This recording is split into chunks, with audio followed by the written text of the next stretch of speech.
من أمام فندق الماسا مباشرة على محور العاصمة الرئيسي اللي بيربط ما بين الحي المالي بالداون تاون بالأحياء السكنية.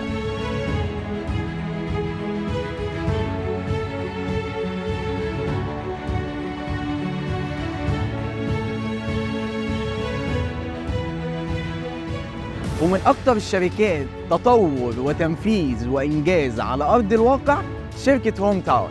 دخلت العاصمة الإدارية الجديدة 2019 بأول مشروعاتها زها بارك، متواجد في منطقة MU 23 على محور الأمل مباشرة، وتم الانتهاء من الإنشاءات وتركيب الواجهات الخارجية، وهيتم التشغيل والتسليم خلال 6 شهور. تاني مشروع ليها هو مشروع لافيت مول، قطعة رقم 1 حي التنزه والتسوق، من أكبر المولات الموجودة في منطقة الداون تاون على مساحة 43,000 متر. مول تجاري بالكامل، أرضي و5 أدوار، عبارة عن 3 مباني، مبنى A و B زي ما احنا شايفين تم الانتهاء من الأعمال الإنشائية وتركيب الواجهات الزجاجية، ومبنى C مبنى الكافيهات والمطاعم والسينمات تم إنجاز 70% من الإنشاءات.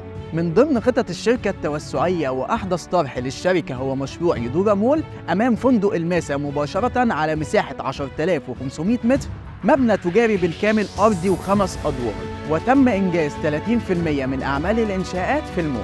وتعتبر شركة هوم تاون من الشركات اللي نقدر نستثمر معاها. أنا كنت معاكم طارق أسعد، تيم ليدر من مجموعة شركات KHL مستشارك العقاري، التطوير، تنفيذ وإنجاز.